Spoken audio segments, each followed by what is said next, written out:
Parlons maintenant de la langue française. La langue, c'est pas dans la poche. Page culture à présent avec cet échange entre mon collègue Patrick Nilidandi et le docteur Imias Tepi, ingénieur en technologie de l'éducation. Il est enseignant volontaire de l'EIF au Rwanda de nationalité camerounaise. Docteur Imias participe à un projet dénommé La langue, c'est pas dans la poche. Un projet qui encourage la diversité linguistique dans le français, cette manière plurielle de parler français. Il commence par expliquer l'essence même de ce projet. Merci déjà pour l'opportunité que vous nous donnez de parler de ce projet qui nous tient à cœur, comme vous l'avez dit, et qui participe à promouvoir la francophonie. Donc, la langue, c'est pas dans la poche, c'est un projet international, collectif, mais qui a vu le jour au collège Vauquelin à Toulouse.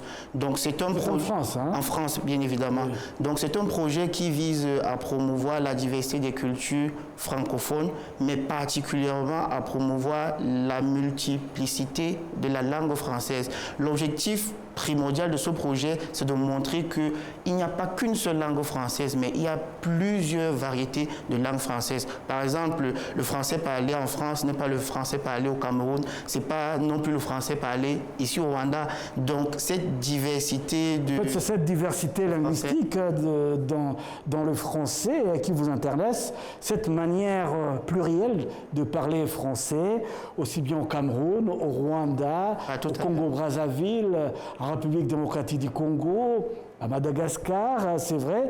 C'est donc le moteur de votre projet. Expliquez-nous un peu tout cela. Donc, il s'agit de mettre en relation plusieurs populations de diverses origines, plusieurs peuples de diverses cultures et plusieurs nationalités. Donc le projet qui a vu le jour en France est aujourd'hui international. Il regroupe 20 établissements. À ce jour, nous sommes à 20 établissements dans le monde.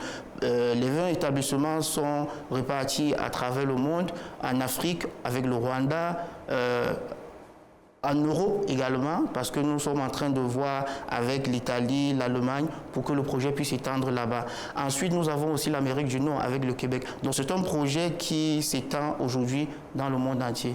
Oui, donc comme vous venez de le mentionner, c'est donc plusieurs pays, dans plusieurs zones du monde qui participent à ce projet. Le Rwanda fait partie de ce projet, donc avec le Burkina Faso, le Maroc et la Côte d'Ivoire. Et il y a aussi en Amérique du Nord et quelques pays européens. Comment s'organise un peu cette collaboration entre ces différents pays? La collaboration, je vais d'abord prendre le cas du Rwanda. Donc la collaboration s'est faite par le biais de Madame Delbois Sarah, qui est l'attachée de coopération auprès de l'ambassade de France pour le français. Donc ici au Rwanda, c'est elle qui a mis en relation l'ensemble des participants aujourd'hui au Rwanda à travers ce projet, notamment les enseignants volontaires de l'Organisation internationale de la francophonie. Et je crois, si vous me le permettez, c'est l'occasion de dire un grand merci à Madame Delbois Sarah, qui justement a été le pont, a été le lien pour nous autres avec ce projet. Ensuite, nous voulons également préciser que la collaboration se fait à travers le parrainage de plusieurs personnalités. Nous avons l'artiste Gaël Fall, qui a spontanément accepté de parrainer. Justement. Avec son musicien Samuel Kamanzi, qui a accepté également de parrainer ce projet. Mais je n'oublie pas également la réalisatrice de ce projet, Baya Kasmi. Oui. Baya Kasmi, justement, qui est une réalisatrice et qui également parraine ce projet. Donc voilà, la collaboration se fait à partir de plusieurs mises en forme de voix, de textes, de vidéos, de poésie, de slam. Bref, nous travaillons sur la langue, nous manipulons la langue française et nous l'exploitons, chacun à sa guise, chacun selon son angle, chacun selon son ressenti, chacun selon sa sensibilité et puis chacun selon son parler, puisque véritablement c'est de ça qu'il s'agit, promouvoir les différents parlers de la langue française dans le monde. Ouais, là, c'est l'objectif principal. Est-ce qu'il y a des objectifs spécifiques de ce projet? Pouvez-vous nous en parler? Oui, les objectifs spécifiques, c'est justement permettre aux élèves, aux apprenants qui participent à ce projet de mettre en valeur leur esprit créatif. de mettre en valeur leur poésie, de mettre en valeur leur capacité à promouvoir la langue, à écrire véritablement. Donc nous leur donnons la possibilité à travers des squats poétiques qui sont en fait des installations immersives que nous faisons dans les établissements scolaires pour leur permettre, à travers des textes qu'ils ont eux-mêmes écrits sous la direction de leurs enseignants, de mettre ces textes en voix, de les mettre également en vidéo, afin justement de promouvoir cette diversité culturelle, afin de promouvoir ce multiculturalisme tout simplement. Parlez-nous un peu de l'accueil que ce projet a reçu ici au Rwanda. Vous savez que le Rwanda s'intéresse de plus en plus aux Français et les élèves notamment, vous qui êtes enseignants.